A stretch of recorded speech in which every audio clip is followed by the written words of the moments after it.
പ്രവേശനോത്സവത്തിന് തയ്യാറായി Alappuzha Kalavoor government higher secondary school. രാവിലെ സംസ്ഥാനതല ഉദ്ഘാടനം മുഖ്യമന്ത്രി പിണറായി വിജയൻ നിർവഹിക്കും. വിദ്യാർത്ഥികളെ വരവേൽക്കാനായി പാട്ടും നൃത്തവും ഒക്കെയായി അധ്യാപകരും വിദ്യാർത്ഥികളും അവസാനവട്ട തയ്യാറെടുപ്പിലാണ്.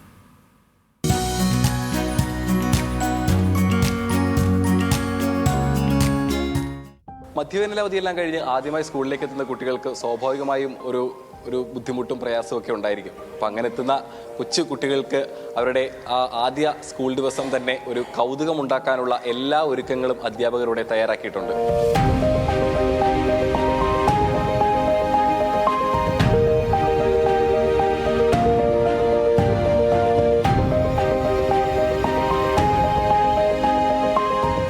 ചുവരുകളിൽ ഇഷ്ടകഥാപാത്രങ്ങൾ, ക്ലാസ് മുറികളിൽ തോരണങ്ങൾ, വർണ്ണപ്പൂക്കൾ, അങ്ങനെ ക്ലാസ് മുറികൾ കുരുന്നുകളെ വരവേൽക്കാൻ കളർഫുള്ളാണ്. SSK സ്പെഷ്യലിസ്റ്റ് വർക്ക് എഡ്യൂക്കേറ്റഡ് അധ്യാപകർ തയ്യാറാക്കുന്ന വെറൈറ്റി തൊപ്പികളായിരിക്കും കുസൃതി കുരുന്നുകൾ ആദ്യ ദിവസം അണിയുക.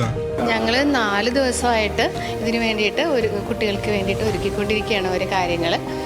അതിൽ കുട്ടികൾക്ക് വളരെ ഇഷ്ടപ്പെടുന്ന തൊപ്പികൾ പല മോഡലിലുള്ളത് ചെയ്തിട്ടുണ്ട്. പിന്നെ വാൾ ഹാങ്ങറുകൾ പല രീതിയിലുള്ളത്. രാവിലെ 8:30 മുതൽ വിദ്യാർത്ഥികളുടെ കലാപ്രകടനങ്ങൾ ആരംഭിക്കും. പ്രവേശനോത്സവ ഗാനത്തിന്റെ ദൃശ്യാവിഷ്കാരത്തോടെയാണ് കലാപ്രകടനങ്ങൾക്ക് തുടക്കമാവുക. ഒപ്പം ലഹരിക്കെതിരെ കുട്ടികൾ അവതരിപ്പിക്കുന്ന നൃത്തവും ദേശഭക്തിയുടെ തീമിൽ ഒരുങ്ങുന്ന നൃത്തവും ഉണ്ടാകും. എല്ലാവർക്കും ഭക്ഷണം കൊടുക്കുകയാണ്. 3000-3500 പേർക്ക് ഭക്ഷണം കൊടുക്കുകയാണ്. അതിനെല്ലാം ജനങ്ങളെ സഹായിക്കുകയാണ്. അതോടൊപ്പം തന്നെ അനുബന്ധ പരിപാടികൾ നിരവധി നടത്താൻ കഴിഞ്ഞു. പിന്നെ എല്ലാ കുട്ടികളുടെയും വീടുകളിൽ പോയി വിദ്യാർത്ഥികളെ ക്ഷണിച്ചു. അവരുടെ രക്ഷകർത്താക്കളടക്കം ഈ പരിപാടിയിൽ പങ്കെടുക്കും. ആ നിലയിൽ പ്രവേശനോത്സവം, അതുകൊണ്ടാണ് ഞാൻ പറഞ്ഞത്, ഇതുവരെ നടന്ന പ്രവേശനോത്സവത്തിലെ ഏറ്റവും മികച്ച പ്രവേശനോത്സവമായിരിക്കും. രാവിലെ 9 മണിക്ക് വിദ്യാഭ്യാസ മന്ത്രി നവാഗതരായ കുട്ടികളെ സ്വീകരിക്കും.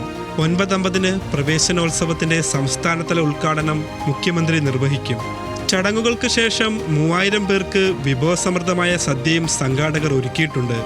മന്ത്രിമാരായ സജി ചെറിയാൻ, പി പ്രസാദ്, പ്രതിപക്ഷ നേതാവ് VD സതീശൻ എന്നിവർ മുഖ്യാതിഥികളാകും. പ്രവേശനോത്സവത്തിന്റെ അവസാനവട്ട ഒരുക്കങ്ങളെല്ലാം തന്നെ പൂർത്തിയായിട്ടുണ്ട്. തദ്ദേശ സ്വയംഭരണ സ്ഥാപനങ്ങളിലെ ജീവനക്കാരും അധ്യാപകരും നാട്ടുകാരും ജനപ്രതിനിധികളും വിദ്യാർത്ഥികളും ഒക്കെ ചേർന്നുകൊണ്ട് ഈ വർഷത്തെ പ്രവേശനോത്സവം കളർഫുൾ ആക്കാനുള്ള തയ്യാറെടുപ്പിൽ തന്നെയാണ്.